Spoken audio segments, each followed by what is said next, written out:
passing the nonsensical, nonsensical. It's illegal, sir. Whoa, he's got two of them.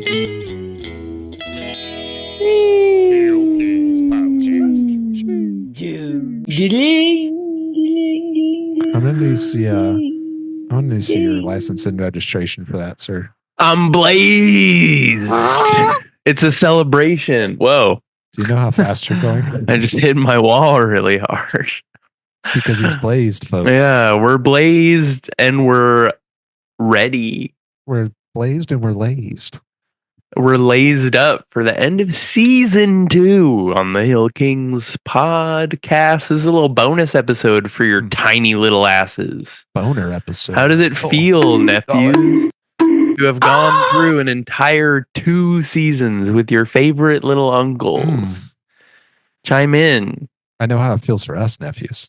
How does it feel for you specifically? I'm Season neutral 2, about it.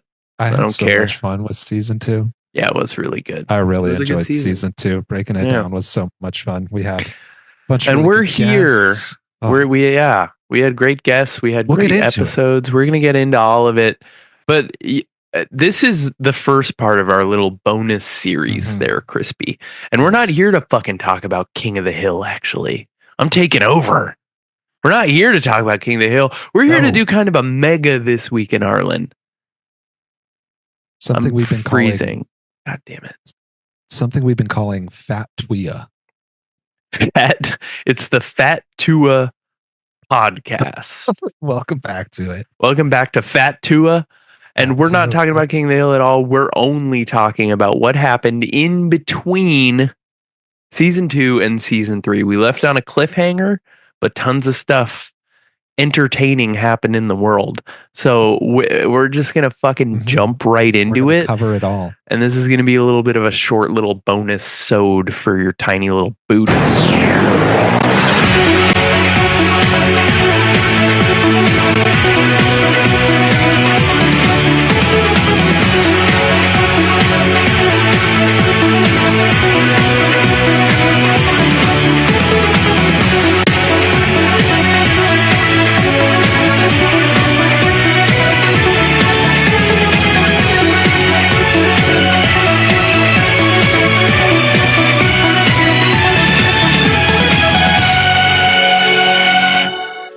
But what the hell, boy? So long. So long. Yeah, more of a this several months in Arlen. Sorry. It's been a minute. We're talking May 27th to September 8th, 1998. We got a whole summer to talk about here, Summer of love. The summer of love, the summer post-propane boom. A late 90s summer. What were you doing this summer, do you think, Brad? 98? Oh, God. I would have been turning 7 years old. So I was probably hanging out, not going to school, probably playing Pokemon on my Game Boy. Nice. Pretty much exactly what I'm doing nowadays. Yep. Sitting around, vibing, hanging out in the woods. I was 5, so we were probably going to maybe my neighbor's pool, my grandparents' pool. Oh wow, neighbors had a pool. Wow. Neighbors had a pool, yes. Nice. Edmund with the nice pools, huh? Sure. Yeah. we weren't in Edmond yet. Oh, yeah. Spoiler alert: we were never in Edmond. We all know you were. And Chris, we're not kicking it off with a look at the TV guide this week because we had too months. Too big. We're not looking at a night of television. We're looking at multiple nights, but in TV news, a few. Yeah, multiple, several, dozens even in TV news. In this span of time, August 5th, we had a pretty big premiere of a television show. Whose Line Is It Anyway? My God, premiered. Whose Line? Yes, on ABC. Colin Mockery, Wayne Brady, Ryan Stiles. Shout out to Wayne Brady. Wayne motherfucking Brady. Yep. One of my favorite Chappelle Show sketches is the Wayne Brady gonna have to choke a bitch. Yes, is the Wayne Brady shit. That is really good. I So was a good. huge fan of this show as well. Mhm. I loved Who's Colin Mockery. Yeah, me too. Always making Canada, self-deprecating Canada jokes. Yes. Appreciated that as a kid. I'm a big Ryan Stiles man. You know, I Yeah, love a tall, yeah. goofy looking motherfucker. Yeah, he was hilarious. He was also on the Drew Carey show, the sitcom, and Drew Carey Oh. hosted this show. Of course, legendary. I always loved when they host did of the the like show. song improvising. Wayne At the Brady was end, like real good yes. at it. Yeah. Yeah, he was really the star of that section of it. Yeah, excellent shit. In other Fantastic. TV news, we had another pretty big television premiere. Sex in the City. New York is totally a character in the show, man. Whoa. That premiered in city. June on HBO. I'm not a sexy city person. Yeah, I don't think I've ever seen an episode of this show, but I definitely know that it had cultural relevance. I have seen episodes alongside Rachel. That's your mistress? Yes. My your mistress, baby mama? My lover, even? my wife, my queen. Oh, God. The queen. I have watched some Sex in the City alongside her, and I still get so confused about who is who. Like, who's Samantha? Which one is she? What's she all about? There's the guy on there they call Mr. Big. I think the one of the gals that sleeps around a lot. Whichever one it is. The slutty one? Yeah. She, I guess, one of them dates a guy named Mr. Big all the time, you know. And they call him that because he's got a big old big. I don't know. I haven't watched the show. Yes, I have come. Moving into sports news, this happened. Sports. We recognize this photo. Game 7, Utah versus Chicago. Oh. Jordan's final ring. Jordan's final game with the Chicago Bulls, even. Wow. That buzzer beater, did he push off? Classic shot. Bulls win. I believe it went to game 7. It was a 7-game thing. Those jazz guys were good. Karl Malone, we've talked about it. It's come up quite a bit. We've talked about Karl Malone. How great of a guy that guy is. Love John Stockton, though. Stockton, love him. There he is. Yep. There he is losing again. Got him, dude. Yeah. But the Bulls won. Second three-peat. 98. Stockton burned from all the fucking way back. Nice, dude. Yeah, we got him. He felt it. In other sports news, just a quick hockey note. The Red Wings swept the Washington Capitals to win their second in a row. So a two-peat for Steve Yzerman. Is that the man right there, Yzerman? That's Captain Canada right there. That is Steve Yzerman, legend. Captain Canada. Yeah. I love a true hockey player that's got the tooth out. That's some old school hockey shit. That's pretty common. Yeah, it's pretty common to see. He be hockeying. He do be hockeying. He do be one of the greatest of all time. Not a Red Wings guy, but respect for the man. Mm-hmm. You know? Why they call him Captain Canada? He was the captain of several Team Canada teams, I believe. Yeah, I knew that. I was just checking that you did. Yeah, sure. I was just verifying your Canada knowledge. Yeah. In current events news, Bill Clinton, we got the famous admittance of his relationship with Monica Lewinsky. It's Monica. Yes, I did not have sexual relations with that woman. I actually did. In fact, have some freaky shit going on. You did. We were kind of in the throes of that. That was probably all that was being talked about this summer on the news, on late night television. It was a frequent punchline even on the show this season. Yeah. It was kind of a background or a punchline in a couple of different eps, some, Clintons and stuff. And then I can't remember which episode it was, but they, Boomhauer brought up somebody that's involved with this Monica Lewinsky scandal. And I recall, interesting. I can't remember her name, but it was Bill denied being involved with her because he said that she wasn't his type because her breasts were too small. Yeah. Can't remember her name. Run it back, nephews. Yeah, that did come up. Justice for Monica Lewinsky. Justice for Monica. Legend. Justice for the dress. Yeah, big punchline. Late 90s, huge. Yep, people were not kind to her. No, they definitely were not. Yeah. She was right. She was right. People are still a little too nice to William, but Slick William. I mean, they're all war criminals, dude. Yeah, we'll avoid that topic. Yep, this episode is going to get blocked. For the algorithm's sake. In music news, we had a big summer for hip hop and also System of a Down. So Jurassic 5, their self-titled Miseducation of Lauryn Hill, which I would put in top 5 greatest hip hop albums ever, probably. Certainly. And then Black Star, Mos Def and Talib Kweli. Great album. Dude. Classic summer. Yeah, I'm not a big System of a Down guy, but I think this was their self-titled debut. I like System of a Down. I'm not super huge on knowledge of their discography, but I definitely listened to a lot of System of a Down in middle school and high school. Hell yeah. Come back to awesome. Every now and then. That's awesome, man. Yeah. 5-year-old me was definitely not exposed to Lauryn Hill. Probably not at that point. I don't think I came across Lauryn Hill until college. It's probably the first time I heard. Yeah, it was probably high school for me, but yeah. Still love that album. Still listen to it frequently, I would say. Keeping in the music vein, we had some interesting news at a Dave Matthews concert. Is this when he dumped the poop on the people? No, this was not Poopgate. This was at the Tibetan Freedom concert in June. A woman in the audience was struck by lightning during the Dave Matthews Band set. And she was resuscitated by a doctor in the crowd and made a full recovery. But can you imagine listening to ants marching?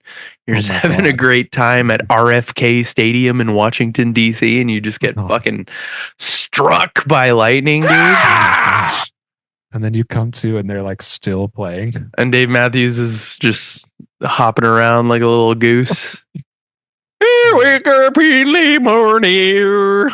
I like Dave Matthews. This is a stacked weekend, man. Look at all the other. Yeah, Beck, REM, the Beastie Boys, Blues Traveler, Wyclef Jean.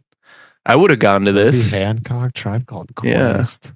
Yeah. I would get Traveler. Radiohead seems low down on there, but I guess OK Computer had just come out this year. Wow. Yeah, stacked. Man, very sad. Sean Lennon. That's interesting. Let's get John Lennon's kid in there. Interesting. Yeah. He had a moment. He was riding it. Yep.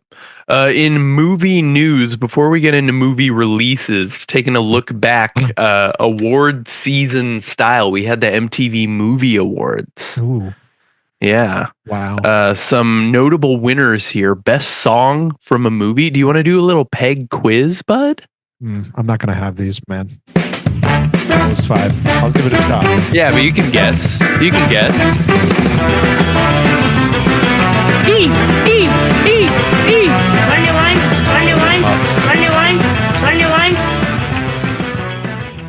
All right, first question for you. Best song from a movie.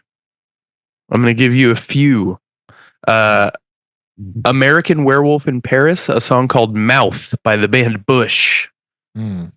A Song for Mama by Boyz II Men in the movie Soul Food. Men in Black by Will Smith in the film Men in Black. Ooh. Or My Heart Will Go On by Celine Dion in Titanic. Man, it was a huge year for Titanic. I think it's My Heart Will Go On. It has to be. It's Will Smith, Men in Black.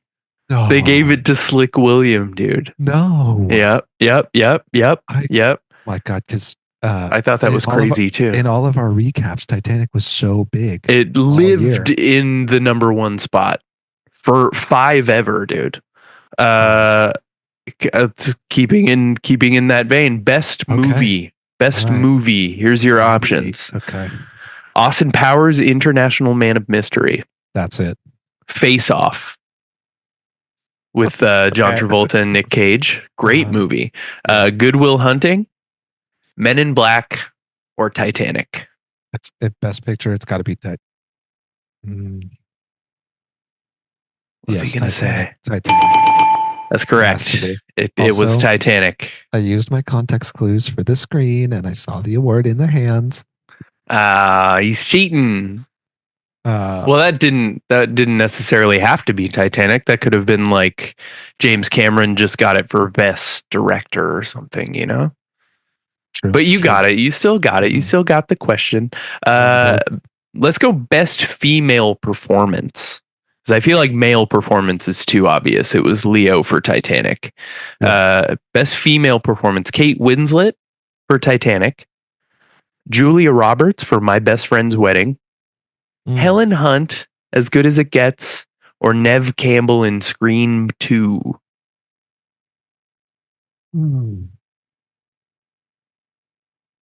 I don't think it's the Titanic one. I don't think it's Neve Campbell from Scream 2. What was the fourth option there? We had Julia Roberts, My Best Friend's Wedding, and Helen Hunt, As Good as It Gets. Okay, I think it's Julia Roberts from My Best Friend's Wedding. That is wrong. It's Neve Campbell, Scream 2, the best of the Scream films. I fucking love that movie. It's the best one. I had it. Well, I didn't have it. I eliminated it quickly and easily. I did not have it. Let's see. Let's do one more, shall we? Let's see if you can get breakthrough performance. Okay. We've got Jennifer Lopez for the movie Selena. We've got Sarah Michelle Gellar for I Know What You Did Last Summer. We've got Joey Lauren Adams for Chasing Amy. She plays the love interest in the movie Big Daddy with Adam Sandler. If you don't know who that is, and then we've got Heather Graham in Boogie Nights. We're talking breakout. Yes, I'd want to say J-Lo for Selena. It's Heather Graham for Boogie Nights. Actually, that's kind of what I wanted in my head. Yes, I think we talked about Boogie Nights a little bit on this show. Yes, we did.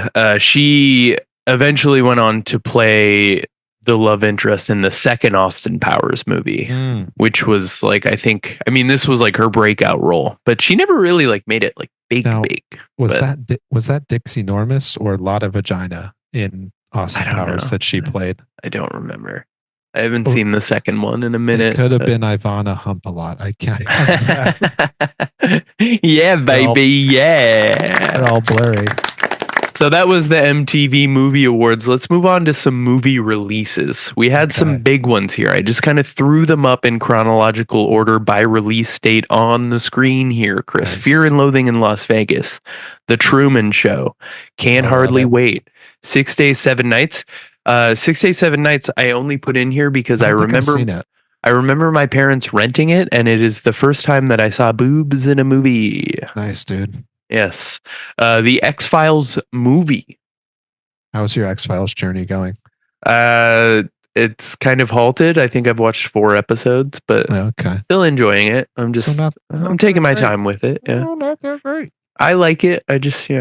We've been on Scary Movie Watch, and I've also been watching hockey because the NHL season's back. Mulan came out this summer. I remember going and seeing this in the drive-in movie theater in my hometown, because my hometown did not have a movie theater yet at this point. Nice. But I remember seeing this. I also remember the McDonald's toys. That's crazy that Edmond didn't have a movie theater. This was Canada. This was Northeast Canada. You're mistaking. You're actually the one from Edmond, Chris. Do we need to get you back to the home? Do we need to get you back to the home, bud? Not the one in Edmond. Do we need to call your nurse? Yes. Dr. Dolittle came out. Armageddon, Something About Mary, Lethal Weapon 4. And that's just the first half of the summer. Whoa. I love The Truman Show. Truman Show's great. I would say out of the movies on this list, probably my favorite would be Truman Show or Mulan. Probably the one that I've gone back and rewatched the most is probably Dr. Dolittle. Oh, really? I remember I had it on VHS as a kid, and I would just watch it. Yeah. Yeah, Dr. Dolittle is great. Definitely. I think Dr. Dolittle is probably my first exposure to Eddie Murphy, really. Yeah, probably. This was around the time that he kind of like transitioned. Then he had like Daddy Daycare. He was kind of doing like kid stuff. Yeah. And did the voice of Donkey in Shrek. which I believe comes out during the next season, maybe, of King of the Hill. Yeah. We might get some Shrek talk coming up soon. God, I'm excited. Yeah. Mulan definitely had one of the bigger impacts. Yeah. Huge for the culture. Yeah. Wait a second. Mulan who does the voice of Mushu? That is that Eddie Murphy too? Is that Eddie Murphy too? Huge summer for Eddie Murphy, if true. I've been so bad about mischaractering and misattributing. It's Eddie Murphy. Blackman. Yeah. That's what I thought. That's what I thought. I had to look it up. I couldn't go off top. I was real bad this season. Man, those came out in like successive weeks too. Wow. That's a huge summer for our boy Ed. Yeah. I loved little Mushu though. What a great character. Oh yeah. Very cute, very sweet. Second half of the summer also had some bangers. Small Soldier. Mask of Zorro. I was Zorro for Halloween this upcoming Halloween. Saving Private Ryan. Oh my God. Which is one of my favorite movies ever. Whoa. The Parent Trap, the Lindsay Lohan one. Air Bud Golden Receiver. So the football Air Bud, the sequel. Basketball, which was written and starring Trey Parker and Matt Stone of South Park fame. H2O, Halloween. Return of Jamie Lee Curtis. And then Blade, which they are remaking. Yes. In the Marvel universe. Whoa. Interesting. I didn't know that. Some real bangers here. Small Soldiers is probably the movie that I've seen the most. Yes. Here. Also had it on VHS. Also had the toys. We had some of the toys. Yeah. There was also like a video game. I can't remember which console it would have been on. Probably PlayStation. I think it would have been PS1 because I remember playing it and we had a PS1. So I'm guessing that was it. But yeah, dude, Small Soldiers. That movie was huge in our household. Absolutely enormous. The Gorgonauts were the good guys, right? Yep. The Gorgonauts.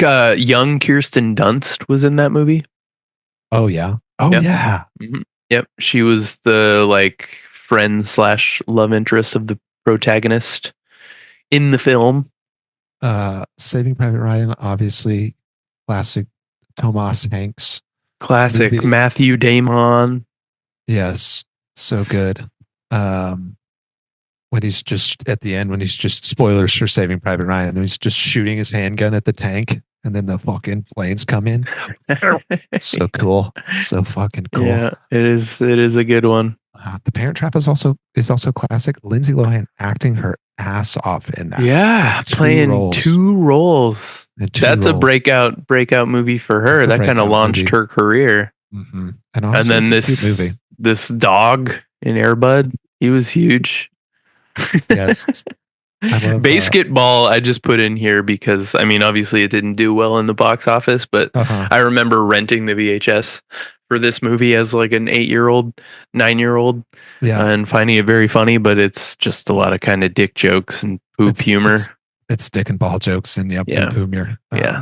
Definitely not a good movie, but you know, South Park was killing it at this time. This year was the first season. I believe it came up in previous This Week in Arlen's, the first season of South Park. We talked about the Mecha Streisand episode. Yeah, Mecha Streisand. Yeah.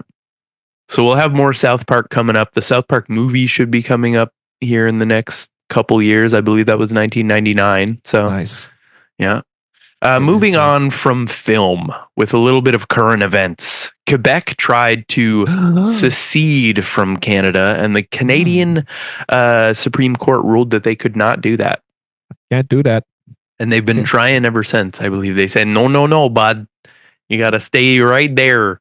Quebec was like... Fire the miso. They're like, como se leave? Oh, como se? Yeah.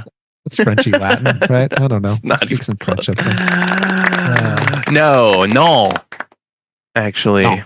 No. Yeah. A little bit of French news for the Canadian listeners. Shout out to Kevin and Thomas, our boys from shout out to the French listeners. Oops All segment. Macaulay Culkin got married at the age of 17. Whoa, this is Culkin lore I did not know about. Yeah, I didn't know that either. Natalie Portman was the maid of honor at this wedding. They are no longer together. Oh my gosh, who is this woman? She was also an actor. Macaulay. Oh, Rachel Miner is her name, and she was a minor. So was he. Yeah. Wow. What is she famous for? She was in a movie called Bully in 2001.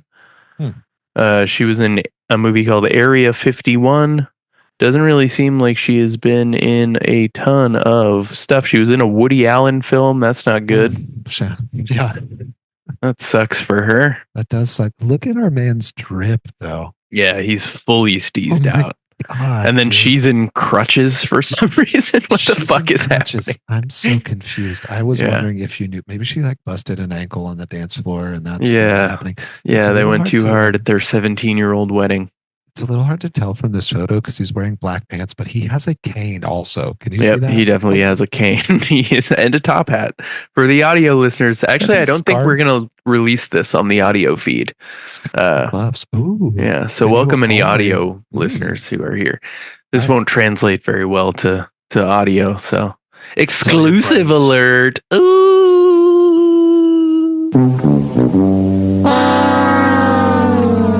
Moving on to a couple huge cultural moments for me personally and for the world. Them chambers do be having secrets. The second Harry Potter book was released and published. The Chamber of Secrets has opened, Mr. Potter. Ooh, what's Dumbledore doing with Harry right there? He's showing him his Chamber of Secrets. Am I right? He's pointing at the tip. I don't know if this was the US release. I know that your book covers looked different than this, but to me, this was the cover of the second Harry Potter book. You had like the weird. It was the shit. The British covers / Canadian covers were correct and good. They look British as hell in here. Yeah, they're great. That Dumbledore definitely looks Canadian. Yeah, I still have my copy of this. It's actually sitting right over there. Hey, did you shout out to J.K. Rowling? She's never done anything wrong. Dude, did you know that this book won a triple Smarties Gold Award?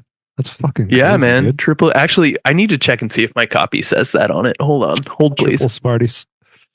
Yeah, I did love Harry Potter. I'm going to talk to myself while Brad is gone. Rachel and I sometimes, as a joke, will do the moaning Myrtle voice.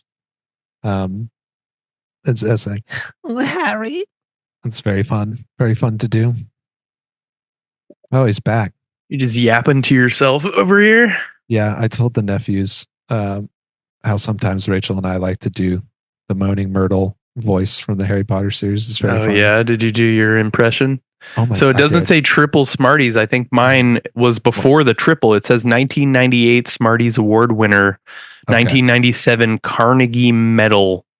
J.K. Rowling was, I guess, for the first one. Look at this. Okay. Oh my God. So this is from the first Smartie Award. I drew the logo of my middle school on here. Oh shit! Dude, Superior Middle School. Sick as hell, dude. That's so dope. I wrote Bradley. Oh yeah, let's see your handwriting. This shit is dirty. What were you doing? It's got blood on it. It looks like. Jesus. Anyway, Chamber of Secrets came out. The movies hadn't even been released at this point, so it was just for the OGs. It was the books only. I will say, I think Chamber of Secrets is my favorite. Prisoner of Azkaban, all the way. It's the worst movie. It's the best book. True. But Chamber of Secrets, I think, is the best of the movies, I would say. I agree. It still had that whimsical feeling. It was before they just made the kids wear fucking street clothes all the time. Stupid. Anyway, moving on from Harry Potter, probably the biggest thing that happened this summer. Huge for me. My favorite video game. Really? I did not know this. Time came out. I did not know this. Here's my guys right here. Banjo and Kazooie live in my office at all times. I actually recently picked up an N64 and replayed this. Nice, dude. I love this game. The soundtrack is perfect. I have the soundtrack on vinyl. I listen to it sometimes. Nice. Have you played this game? Not since I was a child. I haven't picked it up and replayed it. But I believe it's on. You have the like Nintendo Switch online situation, right? You should play it. You should play it. It's on there. Rounding it out here with a little death, as I always like to do.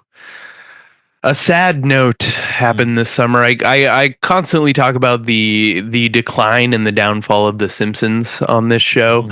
This, I would say, I haven't noticed. Yeah, this is the real nail in the proverbial coffin of The Simpsons, because we lost Phil Hartman this summer. And he wasn't a regular character on The Simpsons. He played two like bit characters that would show up every now and then, but those characters really just like Lionel Hutz and Troy McClure, if you don't know. They kind of encapsulated the heart of the show, the weirdness, the wackiness.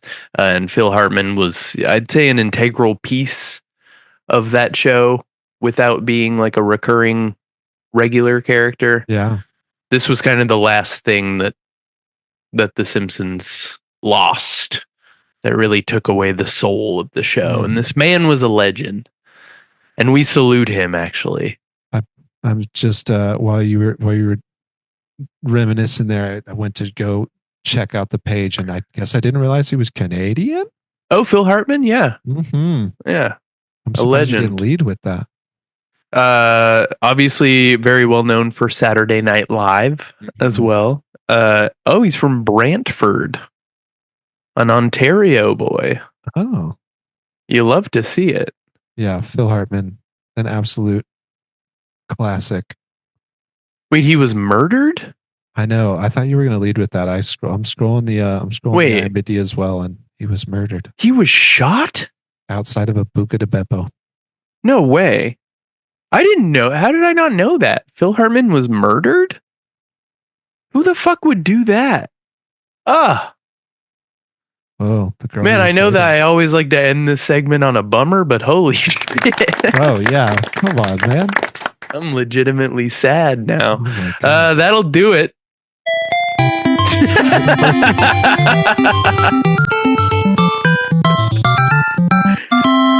That's what happened this summer in between episodes of King of the Hill. Thanks for watching, everybody.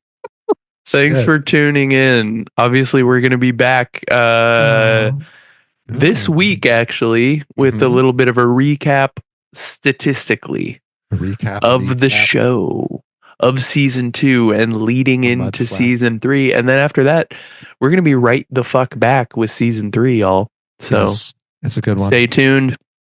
We appreciate y'all being here with us. Thanks for coming. And we'll catch you here in a couple days. We'll see you in a bit, bud. God, the Phil Hartman thing really got me. Classic Bradley fashion to the end. He was shot in the throat and the head. Yeah. That's fucked up. Yeah. It was at a Buca de Beppo. No, it wasn't at a Buca de Beppo. It was after leaving a Buca de Beppo. Got it. Shit. Hill Kings Podcast. Oof.